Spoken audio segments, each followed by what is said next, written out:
قولوا اللابتو كمان قاس تري كلا قاس تري ومرمى عليه لكن طبعا هو حمل لو مش شركة موقع شغال الله طيب ما كمش لكن بتعمل كده بقول شويه مرة حنونك صدق بقول ما مش ما كدريني وده لا فيش هم بقولين ما تقولوا ما كدريني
السلام عليكم ورحمة الله وبركاته. هل كان جوجل waxa weeyaan qolcay gaar ahaan xanaanada qolcay weeyaan أفكر خرقة dhalinyaro jaamacadda Hargeysa ka timid oo ka kala jabisay oo aad iyo aad u fiican oo firfircoon ayaa maanta halkan xaafado balaaran ka geysatay dad aad iyo aad tiro badan ayaa meesha lagu daaway ilaa 100 ruux iyo in ka badan ayaa lagu daaway alxamdulillah ilaahay baa noo keenay ilaahay baan ku mahadinaynaa ilaahay waxaan ka rajaynayn dadka loo ka sii fiican iyo iyaguba ay ugu soo noqdaan insha Allah ta'ala. Bismillahir Rahmanir Rahim. Anigoo Faarax Maxamed Igaala oo ah maamulaha meeshan goobta qolcay waxaan halkan noogu yimid arday ka soo baxay jaamacadda Hargeysa oo qaybta caafimaadka ka socotay iyagoo tabarucaad u geystay deegaanka dad adigu ilaa 100 qof dadkaasoo ay ku daweeyeen wixii ay xaaladoodu ahayd marka aad baan ugu mahadnaqaynaa ardayda. السلام عليكم halkan maanta waxaan ku qabanay adeeg caafimaad ay fulinayeen ardayda jaamacadda Hargeysa gaar ahaan departmentka laboratory-ga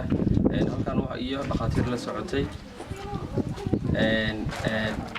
marka halkan waxaan ku qabanay maanta adeeg caafimaad oo loo fuliyay gaar ahaan bulshada ku nool qolcay oo ka shaqeynaya MCH-ka baahidaasi oo aad u badnayd waxaan halkan ka qabanay inaan eegnay dad ku dhow ilaa 60 qof taasoo inta badan loo sameeyay dawadii oo bilaash ah iyo shaybaarkii oo bilaash laga qaadayay halkan waxaan fariin uga diri lahaa marka hore inaad u mahadceliyo maamulka qolcay MCH-ka iyo wasaaradda gacanta ku haysay maamulka gobolka waxaa kaloo halkan fariin uga diri lahaa dhammaan dhaqaatiirta junior-ka ee magaalada jooga inta badan iska fadhiya goobaha shaqooyinka ama meelaha dadku isugu yimaadaan in halkan volunteers loogu soo baxo dadkan loo shaqeeyo wasaaraddan waxaan ka codsan lahaa inay garab gasho si dadkaasi loo taakuleen lahaa dhaqaatiir magacaygu maxamed cabdi axmed waxaan ka mid ahay ardayda jaamacadda Hargeysa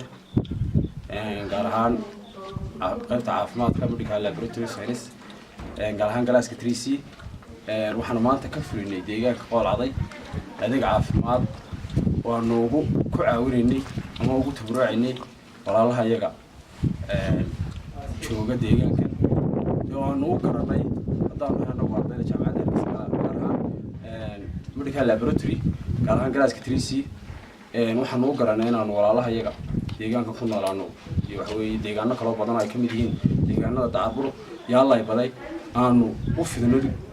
gargaar caafimaad. Bismillahir Rahmanir Rahim. Alhamdulillah rabbil alamin. Marka hore ilaahay baa mahad iska leh. Marka xigta نحريسي نقول يوم كذا هذا سبنيه محمد عليه السلام